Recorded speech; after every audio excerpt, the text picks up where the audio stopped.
Hey guys, so this is really exciting. I am doing my first video. I have just had the biggest urge lately to film something. I've never had that really before. I love Snapchat, such a good app. But I just feel like a video, like properly talking, is so much better.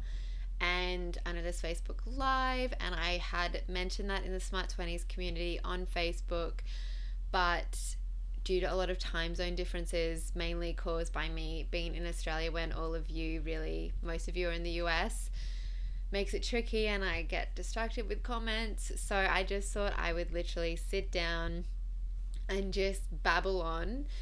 So it'd be like if you're actually talking to me in real life, because I just ramble.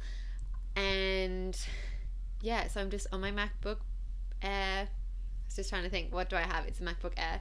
On QuickTime, and we're in my room. Steve in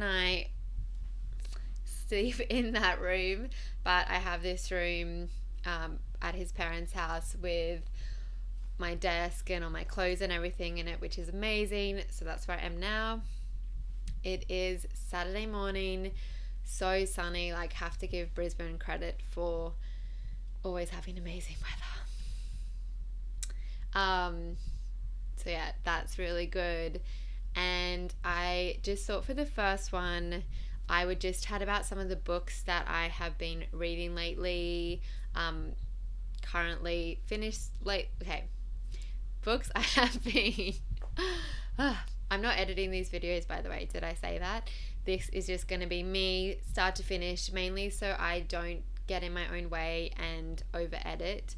It's really an opportunity for me to learn how to do videos where I don't need to edit them and throw myself in the deep end a bit with that, and so I can get as many out as I possibly can. And yeah, just not letting the perfectionism get in the way, because I know that with my current beliefs that I'm working on changing, but currently if I tried to edit it, I would probably spend hours doing it and then convince myself I shouldn't even publish it at all. So this is my trick to cure that, get around it. So I have some books.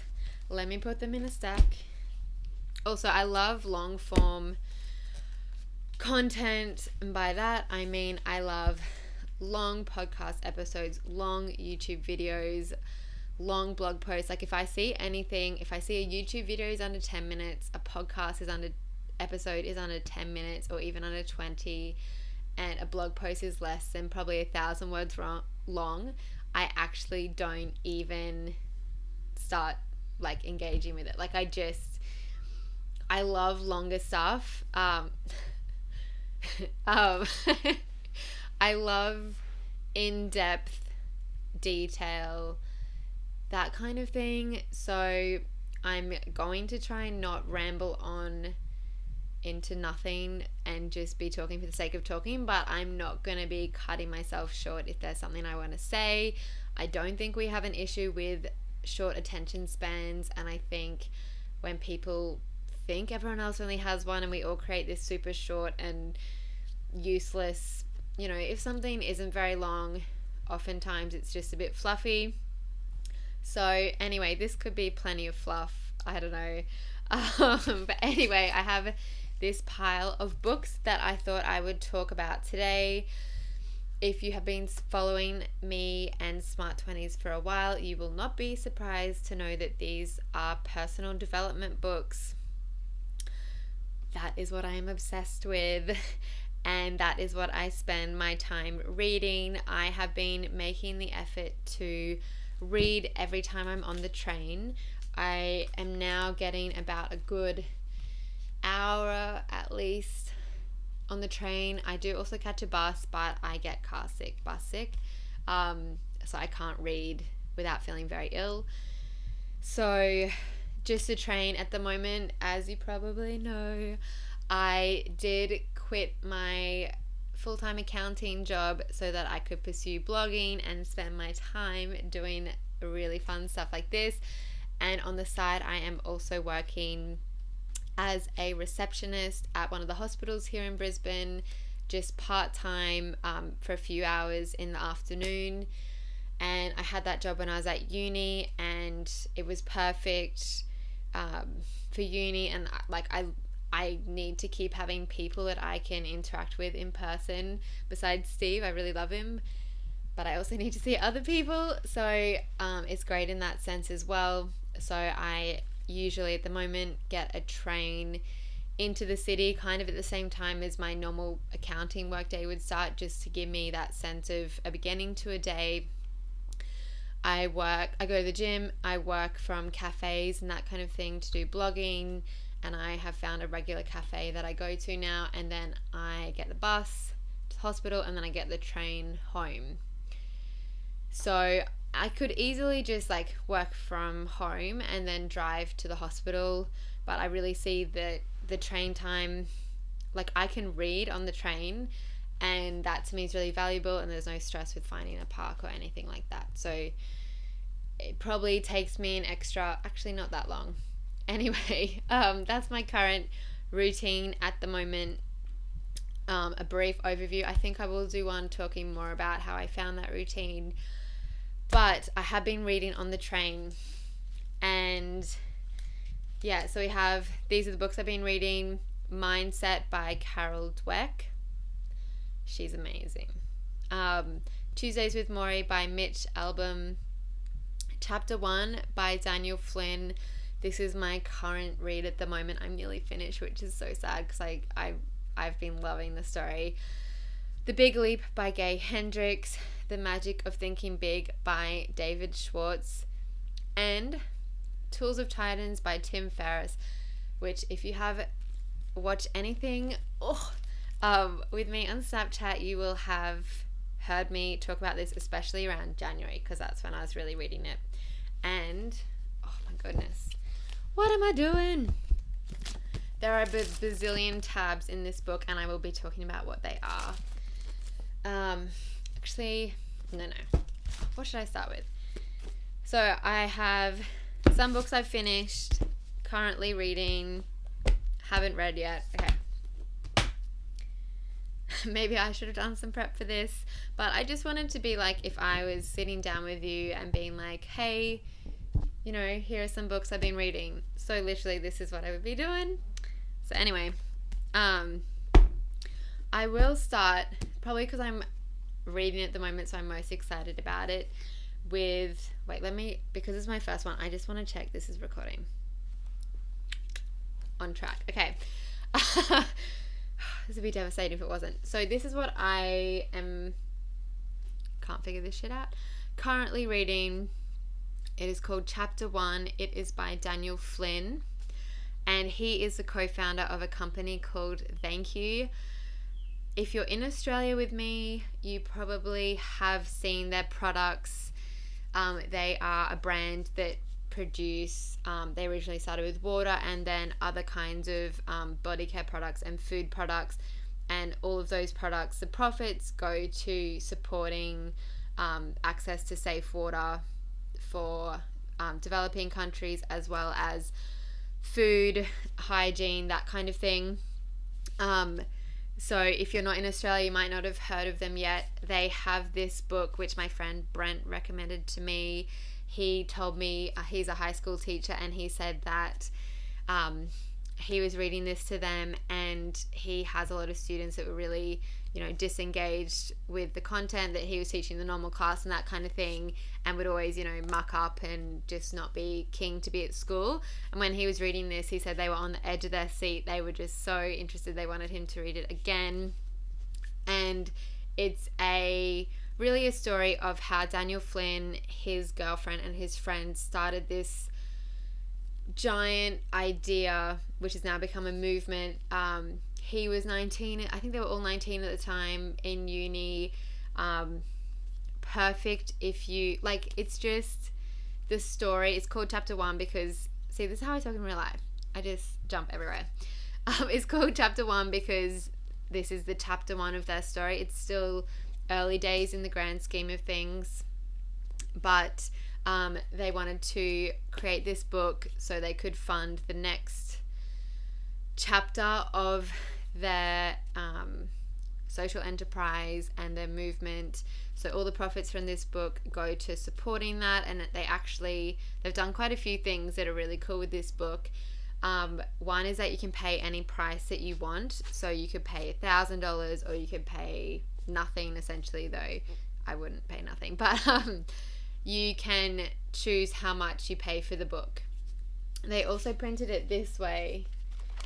So you read it like this instead of like this. So, and actually it talks about why they did that in the book, because it's just changing the way everyone thinks about things in the status quo. And it mentions how you'll find that it actually is easier to read a book like this. Like, that's how we read stuff on the internet and everything everywhere else except for books. And it's actually so good. You can just read it one hand like that. Like, I love it. So this is a perfect book for you to read, either if you're interested in creating a movement that will have essentially be a social enterprise, so a not-for-profit or any kind of organization that is directed at helping others. Not that most of them aren't, but it's shareholder return isn't number one, it's the impact. This is really inspiring if you have your own business or you want to go out on your own, because he really goes into depth with the failures and with all the setbacks. And like, a lot of business books talk about the downtimes, but this one has really done it the best for me, and I have read a lot of those books. This one is the best because he really goes into it, and he doesn't go into it and then say, oh, but then this amazing thing happened. He just really goes into it. I wouldn't say it's disheartening. Like there's a lot to get through to create a successful business, and this book really just outlines what the hard work is. And also the successes and the way that they were able to innovate in their industry due to their lack of knowledge. Like, they didn't know what was and wasn't possible, so they could do whatever they wanted, and it changed up like the water industry and a lot in the food industry as well, in terms of manufacturing and getting things to market. Sorry, I am just rambling on, but this has been like, I've been excited to get on the train to read this.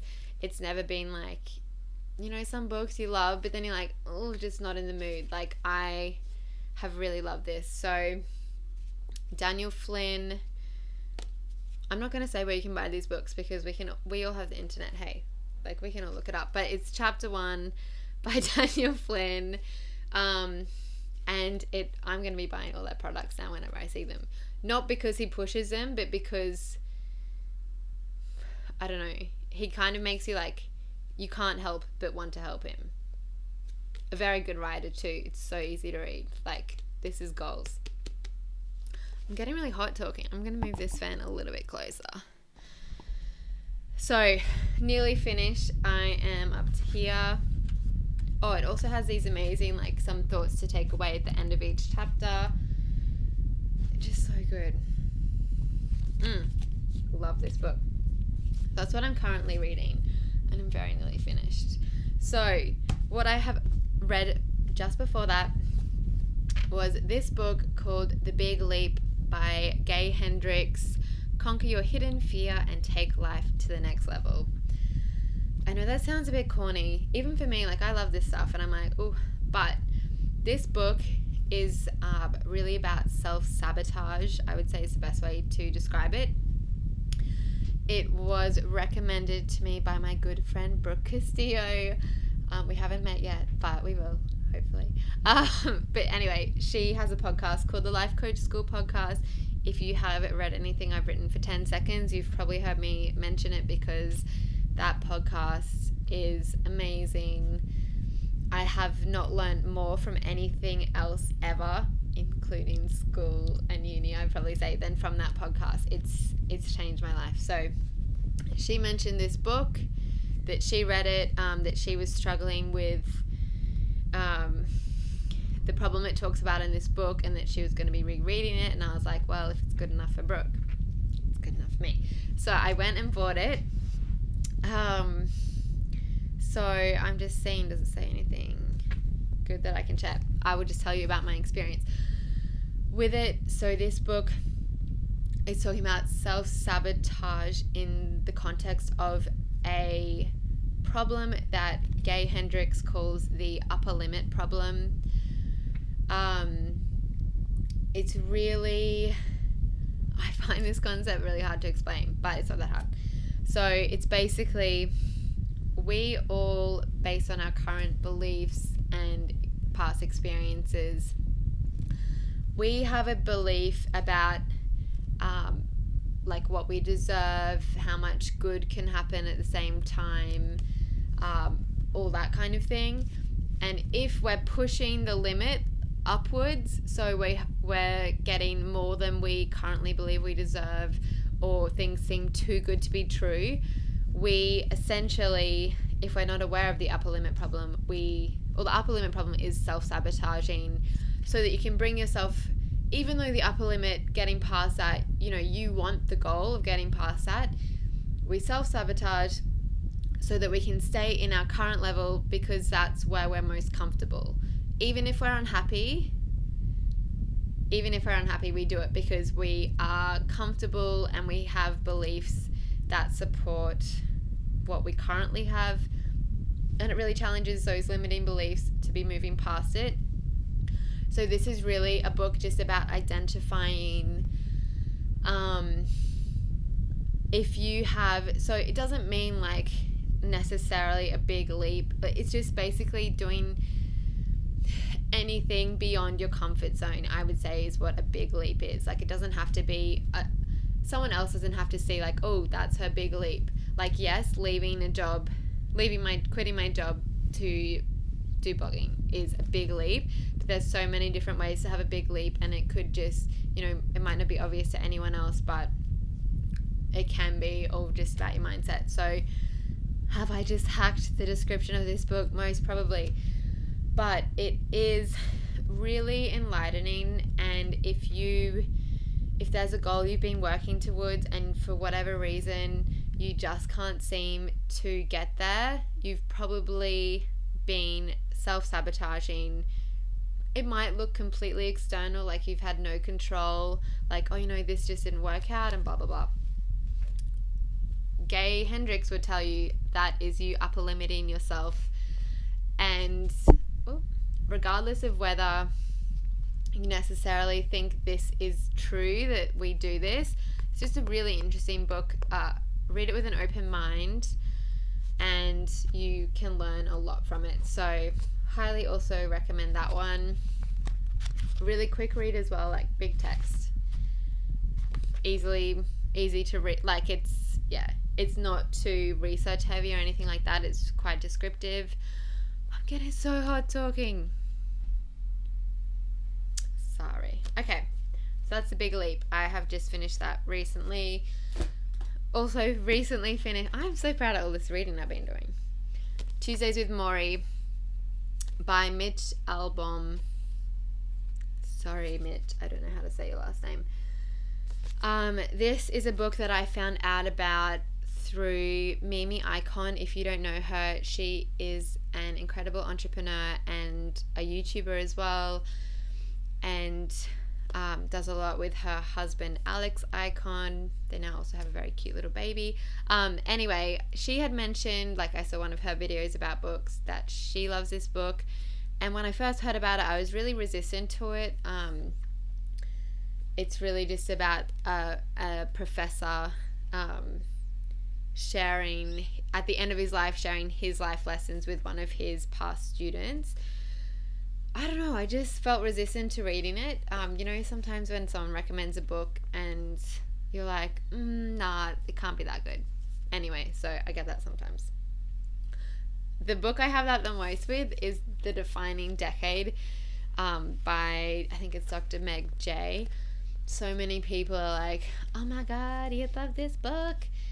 I'm sure I would, but I just feel so resistant to reading it for some reason. I have no idea. I've seen her TED Talk. Amazing. Incredible woman. I haven't read the book. If you have, Well, you probably already told me to read it. We'll see. I don't know. I've just been really resistant to it. Oh, software update. Sorry. Okay, so Tuesdays with Maury. I probably heard about it probably 2 years ago. Saw it. I had seen it many times, but I was in Target, just bought some new coat hangers. Like, I'd just been, buying a few little things for home, and I saw it and I was like, yeah, today's the day. Anyway, it's an incredible book. Why did I wait? Probably be saying that with the defining decade as well. But as I was saying, it is a story written by Mitch, who was the past student, of the life lessons he learns from his dying professor. The professor is late 70s. Just sounds like the cutest little muffin, like this real... Oh, he just sounds like a really cute old man. Not in the creepy way, in the really like, oh, he's adorable. Not like, this book is incredibly profound, but you won't hear anything in this book that you've never heard, in the sense that there are no new ideas, whereas this book, I was like, oh, tell me more. I've never heard about what you're speaking about. This is more just like life lessons, just in a really beautiful way. If you really reflect on it, I think there's so much you can get from this book. Again, easy read. I really like the writing in it as well. Yes. Also, don't know if you know this, I never finish a book if I don't like it, so I'll never be telling you I finished a book and didn't like it, because I don't finish. Okay. The other one I read recently, I actually haven't quite finished it yet. I've been stuck in a little bit that, sometimes you're like, oh, not in the mood to read. But this book is amazing, having said that, and I definitely will be finishing it. Like, I didn't stop it because I didn't like it. I was just like, this is just a bit information heavy and I need some time to process it. So I've just put it down for a few weeks and read those other ones. Bill Gates has read this. Goodbye, Bill. So this book, as you know, I talk about perfectionism all the time, and perfectionism is described more clearly than anything else in this book. So a perfectionist is basically, it isn't just, I have really high standards and I'm a bit of a control freak, and I spend too much time doing things. Like, perfectionism really is the self-sabotage, to me, is the self-sabotage aspect that most people don't even notice. It's wanting to start something but never actually starting it because you're too scared it will fail, being scared of what other people will think, which is why we often don't want to do things if they won't be perfect. I probably would have never done a video like this a few years ago, just because I'd be worried about it being a pile of shit, and you know what, I am still worried but I can just actually do this stuff now, so that's cool to have worked through it. But this book, Mindset, Changing the Way You Think to Fulfill Your Potential, by Dr. Carol S. Dweck. She is an amazing woman. Look her up on YouTube. She's just so cute. She's what I want to be when I'm her age. I don't know how old she is, but she writes about the fixed mindset and the growth mindset. When I first heard about this book, which was, I also heard it on the Life Coach School podcast, Good Enough for Brooke Castillo, I mainly heard about it on a show called Inside Quest, which has been rebranded to being Impact Theory, which is a podcast / I think it's also a YouTube channel, that's hosted by Tom Bilyeu. He is actually amazing. So he is the co-founder of Quest, the nutrition bars, if you know them, but he's also huge on the mindset stuff. And what I love about him, he's so articulate, and you can just see he's so passionate, not in an over-the-top way, but when he's talking about this stuff, like, he's just so into it. And I love seeing that because I feel like that's me. not that I'm, you know what I mean? Like, I just love someone who really cares. So he's amazing. He always said, mentions it all the time, that this is his go-to book. If he was to recommend one book to anyone, it would be reading this. And I mean, then I was like, okay, I'll read it. So mindset, the fixed mindset. So when I heard there was a fixed mindset and a growth mindset, I was like, well, of course I have the growth mindset. Like, how much do I love personal development? And, you know, read the book and I was like, oh damn, I have the fixed mindset in some areas of my life. So the fixed mindset is the perfectionist mindset. Like, it's actually the same thing. So if you're a perfectionist and you're struggling, please read this. It has some really practical advice that has helped me so much. The fixed mindset is essentially you believe talent and being good at something is effortless, that people who are good at things are naturally good at them, that the only point of, like, the only reason you do hard work is to get a result, and that is obviously important that that result be really good. Basically, the fixed mindset is the belief that when you were born, like, all your potential was already decided and you can't improve upon your intelligence, you can't improve upon your skills. Like, obviously we know there are things we can learn, but I have the fixed mindset, particularly with study and with business. I am working very hard to get into the growth mindset, and I'm kind of straddling both at the moment. But the growth mindset, people in the growth mindset truly honestly believe that failure, like, they don't want to fail, but they can learn from it and they can recover from it very quickly. They see the value in doing hard work even if it doesn't get them a result. They believe that everything can be improved with practice. It's not like you try something once and you're like, oh, I'm just not the kind of person that's good at it. No, you can learn how to do anything. I'm trying so hard to get into that mindset. I already am in, and you can have different mindsets for different areas of life. I'm already in the growth mindset for fitness. I am so willing to try something I won't be good at it, to try it again and again and again. I do believe that, like, for my fitness and strength, that it can be improved with practice, and I have seen a lot of evidence of that. But I used to not be good at running, and I know a lot of people are like, I'm just not a good runner. Neither were most people that are now good runners, but they had the perseverance because they had the growth mindset to persist with it, to see the benefit in essentially running for the sake of running.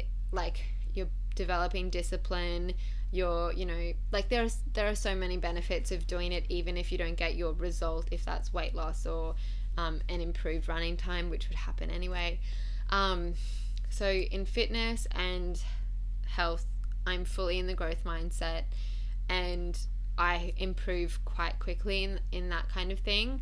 I really do believe it's because I'm willing to try anything, and I don't say, oh no, I can never do that. I just try it and I keep doing it. But in business stuff like blogging and in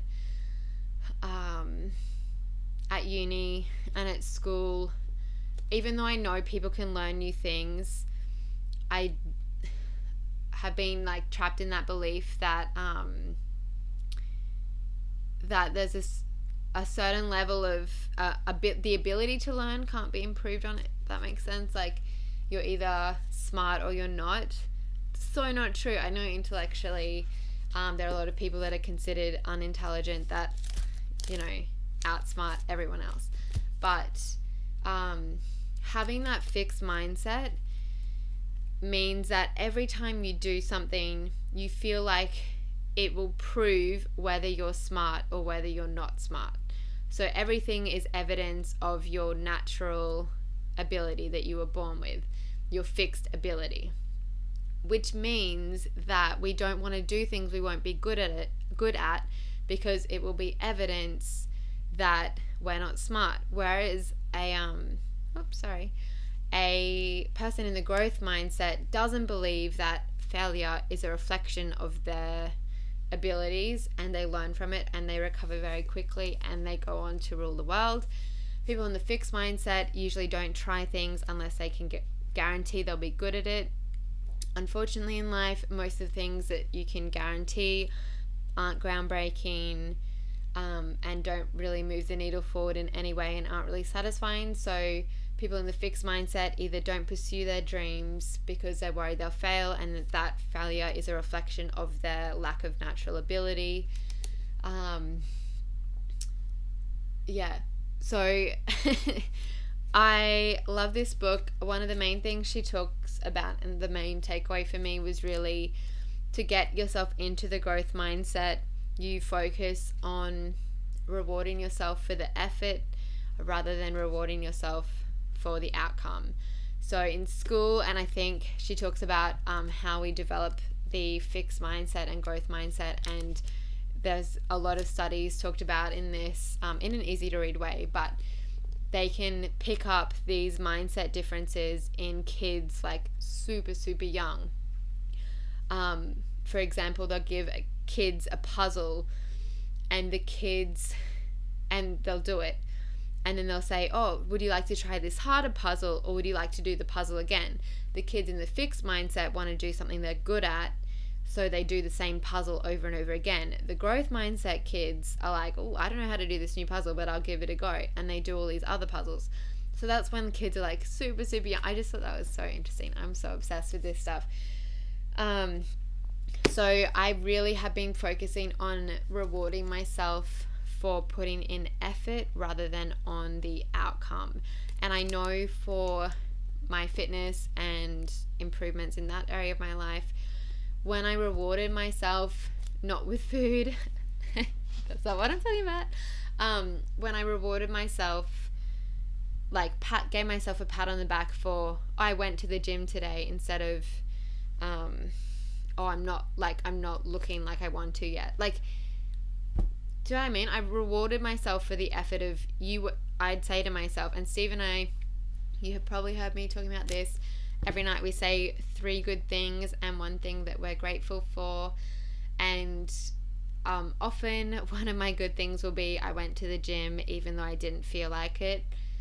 And just rewarding myself, like, it rewards me to say that's a good thing. That makes sense. But just giving myself a pat on the back for showing up.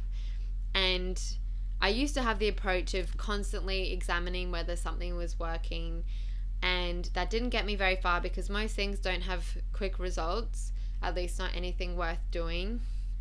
So when I couldn't see that result, I'd give up because I felt like my effort would be wasted, which is fixed mindset. But once I started rewarding myself for showing up and trusting that the results would come, I achieved so much more than I ever did with the fixed mindset approach. And so now, and I can see how I've transitioned from fixed to growth in that area of my life. So I know I can do it in business and blogging and work as well. It's just this, like, I love you, Carol. She is amazing. So cute.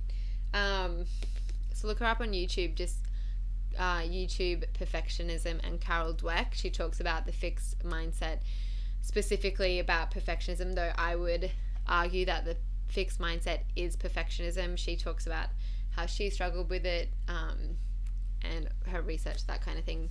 Not in an overly scientific way, in a very fascinating way, if you're a nerd like me. And I really did love reading this book, and am nearly finished. I was just kind of highlighting really interesting points when I was going through it. She has a lot of questions here, but yeah, I was mainly rewarding myself for the effort. And like yesterday, I was writing a blog post, really just wasn't working. I just felt so frustrated. But instead of being like, oh, I didn't get everything done that I wanted to, and like assessing whether the outcome was something good or bad or whatever, or like, oh, I just suck at writing, like I couldn't get it finished and I was editing for 3 hours. I said one of my good things was that I sat down for 4 hours and did the work. Like I'm practicing writing blog posts and I'm putting the effort in, and I'm trusting that the results and outcomes I want will follow. So really focusing on, I just sat down and did the work instead of, oh, it was such a bad day of writing, which is what I would normally want to think. Whew. I have a coffee. I don't know if I've talked about this yet in this video. Oh, 35 minutes. See, I did say this is going to ramble on. I'm into coffee now. I don't know if I said this at the beginning of the video. I was sick of tea. Just that tea's never bad or good. It's just tea. Everyone's having coffee and getting some kind of experience with that, and I just wanted in. So here I am with the coffee.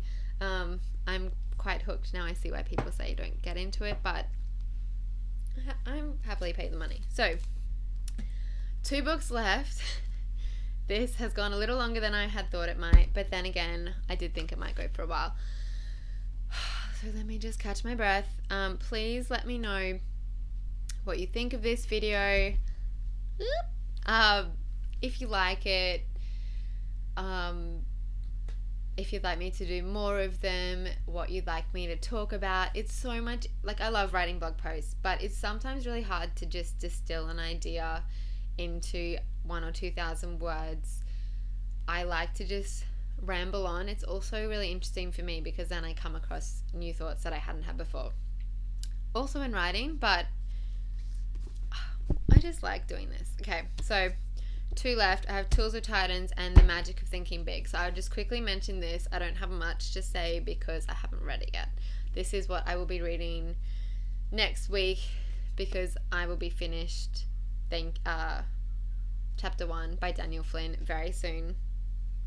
So this, can you just see a theme with all my books? Like, honestly. Okay, so this book I heard about through Tim Ferriss, who wrote this book.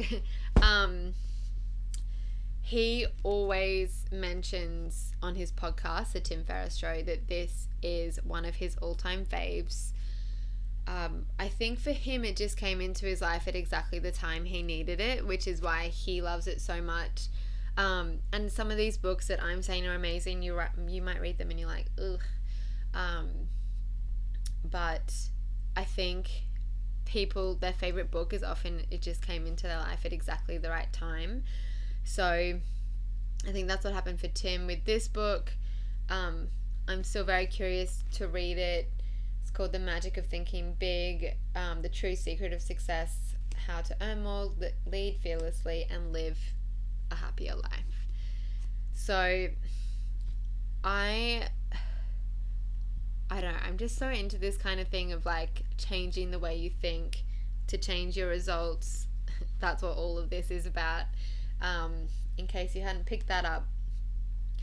But I am really actually so excited for this book and just thinking bigger, you know what I mean? Like thinking new things are possible that I hadn't thought were possible before.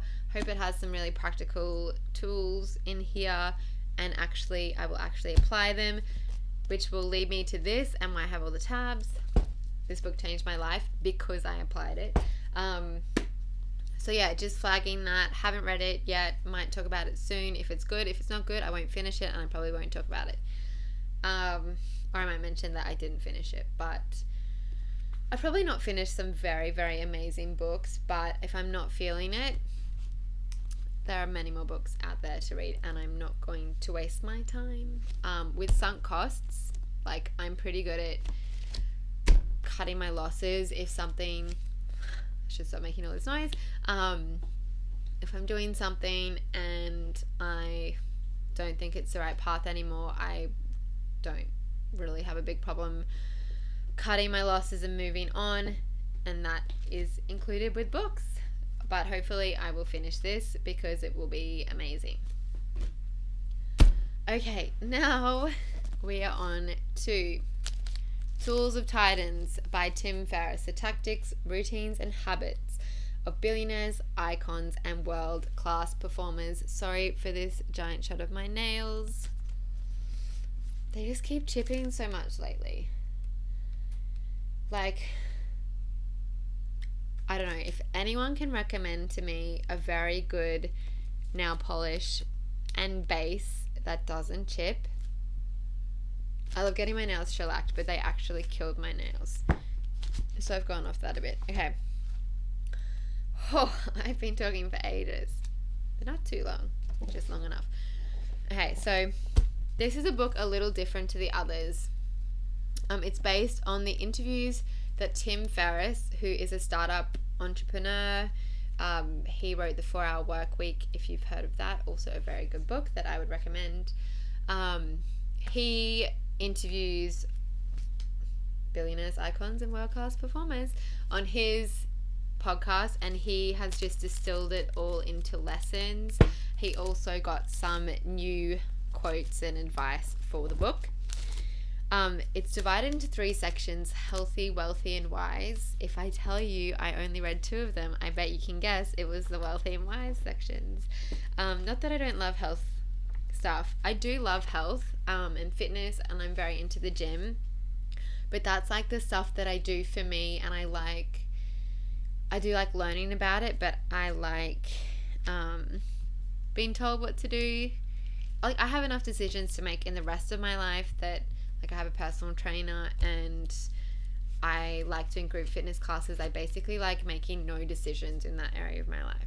So I'm very fascinated in the healthy section, but I wasn't up to reading it this time. So the way it works, there's lots of little sections. Like, this is Derek Sivers, he is really wise. His section's very long because Tim Ferriss is obsessed with Derek Sivers. Anyway, if you don't know who either of those people are, it probably won't make any sense.